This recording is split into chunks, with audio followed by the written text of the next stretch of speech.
PM रमजे McDonald सांप्रदायिक में रुचि नहीं रखते। यार खत्म करो, लोग अपना अपना बंटवारा अपना भला चाह रहे हैं, जिससे दलितों का उत्थान हो सके। नमस्कार दोस्तों, रैंकर मेकर में आप लोगों का स्वागत है। और हम आधुनिक भारत का जो इतिहास का सेशन लेके चल रहे हैं, जिससे बात करते हैं पार्ट 32 मतलब 32वां पार्ट पे आ गए हम लोग, जिसमें आज बात करेंगे सांप्रदायिक पंचायत एवं पुनः pact 1932 for UPSC, UPPSC, MPSC and BPSC के लिए। तो पुनः पैक्ट में बात करेंगे, ये सांप्रदायिक पंचायत क्या था, पुनः पैक्ट क्या था 1932 में, क्या गांधी जी और अंबेडकर के बीच में सहमति बनती है, क्या गांधी जी इस पर साइन करते हैं या नहीं करते हैं। जो दलितों का वर्ग, दलितों का नेतृत्व आपके अंबेडकर जी कर रहे थे, और हिंदुत्व का जो पक्ष में थे वो हिंदू के पक्ष में नहीं थे, लेकिन गांधी जी तो ओवरऑल सबको लेके जा रहे थे। क्या हिंदुओं के पक्ष से कौन इस पे साइन करता, क्या ये सांप्रदायिक पंचायत है लागू हो पाता है, क्या इनको अम्बेडकर जी को इसमें जो उनके उद्देश्य थे पूरे होते हैं या नहीं होते। तो बात करते हैं सांप्रदायिक पंचायत एवं पुनः पैक्ट। तो ये गोलमेज सम्मेलन में आपने देखा था कि अम्बेडकर बहुत बुरी तरह से भड़बड़ा के, मतलब सॉरी भड़बड़ा के नहीं, लेकिन तीनों गोलमेज सम्मेलन में वो क्या करते हैं, भाग लेते हैं। फर्स्ट गोलमेज सम्मेलन, सेकंड गोलमेज सम्मेलन, थर्ड। लेकिन गांधी जी कांग्रेस का नेतृत्व केवल एक ही में करते हैं, वो सेकंड गोलमेज सम्मेलन में।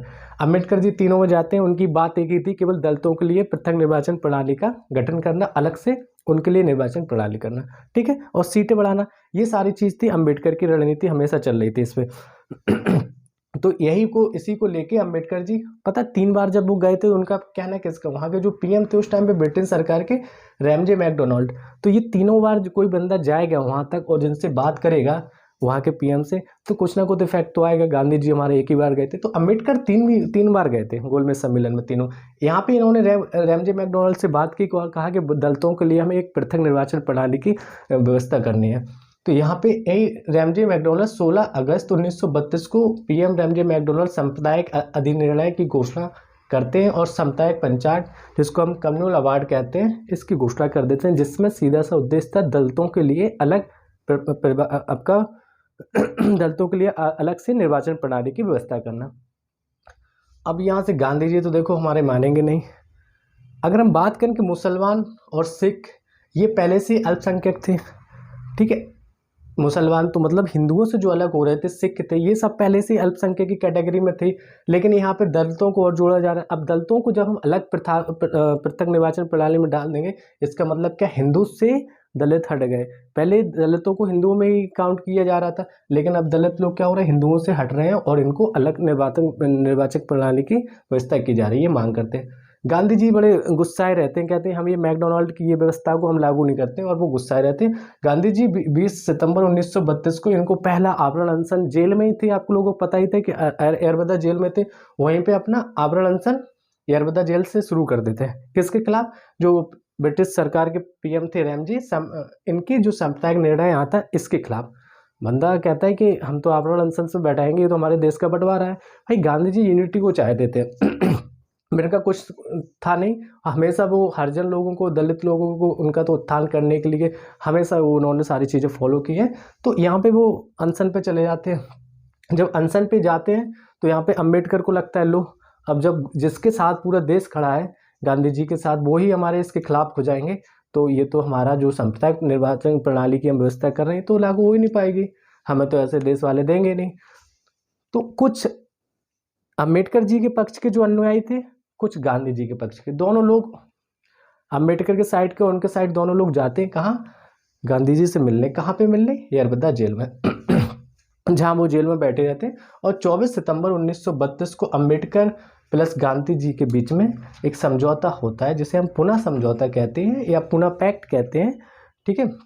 और यहाँ पे इसको यरबदा समझौता भी कहा जाता है। बट यहाँ पे क्या होता है कि अंबेडकर और गांधी जी के बीच समझौते तो होते हैं, लेकिन गांधी जी हमारे इस पे साइन नहीं करते हैं। कौन करेगा फिर दूसरी तरफ से साइन। एक तरफ से तो अंबेडकर ने दलित वर्ग का नेतृत्व कर दिया, लेकिन यहाँ पे हम गांधी जी साइन नहीं करते, तो हमारे पंडित मदन मोहन मालवीय जी इस पे साइन करते हैं, वो भी हिंदुओं के पक्ष से, ठीक है। ये काम हो गया हमारा। गांधी जी अभी भी खिलाफ है, क्योंकि वो तो पहले ही से ये वो पृथक निर्वाचन प्रणाली, वो भी दलितों को तो वो अलग करना ही चाहते थे। वो कहते थे हमारा भारत यूनिटी में ही रहे, एक ही है सब। 2 दिन बाद बंदा क्या करता है, हमारे गांधी जी अपना अनशन तोड़ देते हैं, क्योंकि बहुत हो गया, जब अनशन हम पता चला हम जेल में डले रहे, यहाँ सब लोग अलग अलग बांटने में लगे, तो 2 दिन के बाद वो अपना अनशन तोड़ के बाहर आते। दलित वर्ग से अंबेडकर और हिंदू वर्ग के जो अभी मैंने बताया मदन मोहन मालवीय ने हस्ताक्षर किए थे, लेकिन और भी लोग थे। तो हिंदू वर्ग से कौन कौन थे इंपोर्टेंट है, कभी कभी क्वेश्चन पूछ दिया जाता है। तो MM जयकर थे, देवदास गांधी बिस्वास थे, राजभोज जी थे, P बालू थे, गवई ठक्कर थे, राव बहादुर श्रीनिवास सोलंकी, तेज बहादुर सप्रू, GD बिड़ला, MC राजा और Rajagopalachari, doctor Rajendra Prasad, CV Mehta, बाखले, common, इतने सारे लोग थे इसमें भाग लेते हैं, जो हिंदू पक्ष से लोग ये साइन करते हैं, उस पर हस्ताक्षर करते हैं, जो पैक्ट हुआ था उन लोगों के बीच समझौता हुआ था। देखो समझौता ऐसे नहीं होता, लिखित फॉर्म में होता था, लेकिन हमारे गांधी जी नहीं करते, वो कहते नहीं, मैं तो इसके सिंपल से खिलाफ हूँ। अब इसमें क्या होता है, जिसपे साइन होते हैं उसमें क्या कर दिया जाता है, दलितों की जो सीटें 70 बनती है इनको बढ़ा के 78 कर दिया गया, कहीं कहीं आपको 148 कर दिया जाता है, कहीं कहीं आपको 147 भी मिलेगा, तो मैंने दोनों लिखे हैं। तो 71 से बढ़ा के 148 कर दिया गया। दलितों की सीटों की बात करें केवल मद्रास में जिसमें 30 सीट थी, सिंध और बम्बई में 15 थी, पंजाब में 8, बिहार प्लस उड़ीसा में 8 सीट हो गई थी, मध्य प्रांत में 20 थी, असम में 7, बंगाल में 30, संयुक्त प्रांत में 20 सीटें थी। अब ये हो गई आपकी केवल ये सीटें। बाद अब हम केंद्रीय विधानमंडल की बात करें तो इसमें भी इनको कुछ आरक्षण मिला था। आरक्षण का मतलब जो सामान्य वर्गीय सीटें थी उनको काटकर हमें दलित वर्गों को देना पड़ेगा। तो सामान्य वर्ग की सीटों में से 18% सीटें दलित वर्गों के लिए आरक्षित कर दी गई। जितनी भी सामान्य वर्ग की सीटें थी उसमें से 18% दलित वर्गों को दे दिया गया। ये आपका केंद्रीय विधानमंडल में दलितों के लिए आरक्षण हो गया। गांधी जी की रुचि थी कि यहाँ पे गांधी जी थोड़े से हताश हो जाते हैं कि ये तो वही है ना, ठीक, उनको आरक्षण से नहीं था लेकिन पृथक निर्वाचन प्रणाली से डर लग रहा था। तो गांधी जी की रुचि सबने अवज्ञा आंदोलन में नहीं रही।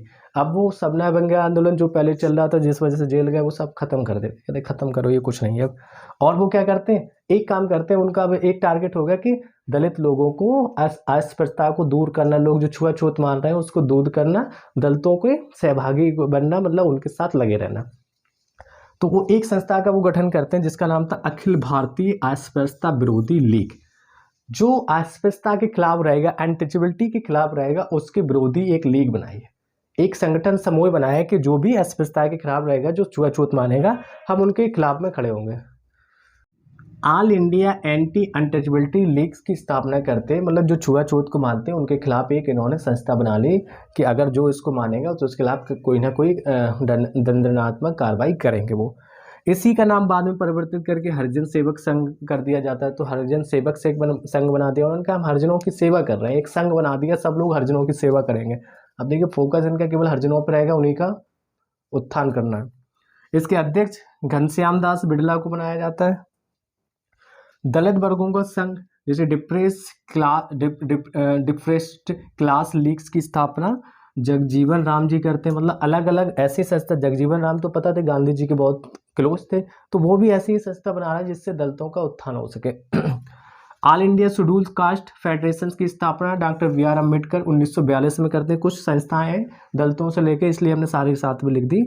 तो all India schedule caste federation की स्थापना डॉक्टर BR अम्बेडकर 1942 में करते। तो वो तो वैसे भी उस वर्ग का नेतृत्व कर रहे थे, तो वो तो करेंगे ही। All India Depressed Classes Association 1926 को MC राजा की अध्यक्षता में इसकी स्थापना होती। कौन सी? All India Depressed Classes Association की, MC राजा। 14 अगस्त 1931 को बम्बई में गांधी जी और अंबेडकर के बीच में लोग इनको ले जाते हैं और वार्ता कराते हैं कि भैया समझौता तो हो जाए। यहाँ पे गांधी जी ने साइन नहीं किए थे, अब फिर से एक बार बम्बई में आ गए। कब? 14 अगस्त 1931 में वो वार्ता होती है। तो अंबेडकर जी यहाँ क्या कहते हैं? अंबेडकर जी गांधी जी के बारे में कहते हैं कि इतिहास बताता है कि गांधी जी क्षणिक भूत की भांति हैं। कैसे हैं? इतिहास बताता है कि गांधी जी क्षणिक भूत की भांति हैं, धूल उठाते हैं लेकिन स्तर नहीं उठाते हैं। तो ये शब्द कहे थे अंबेडकर जी ने गांधी जी के लिए। तो मैं चाहा तो एक बार फिर से रिपीट कर सकता, अगर आप लोगों को अच्छा लग रहा है तो सुना सकते हैं कि इतिहास बताता है, अंबेडकर जी कहते हैं गांधी जी से कि इतिहास बताता है कि गांधी जी क्षणिक भूत की भांति है, धूल उठाते हैं लेकिन स्तर नहीं उठाते हैं। मतलब उनका कहना ये था कि आप थोड़ा सा ऊपर धूल उठा लेते हैं, मतलब उसको स्तर से नहीं उठा रहे। कैसे दलितों का उत्थान होगा, आप उस पर काम नहीं कर रहे, ऊपर ऊपर कर रहे हैं जैसे सरकारें करती है, कागजी कार्रवाई हो रही है लेकिन जमीनी स्तर से काम नहीं हो रहा है, ये कहना था इनका।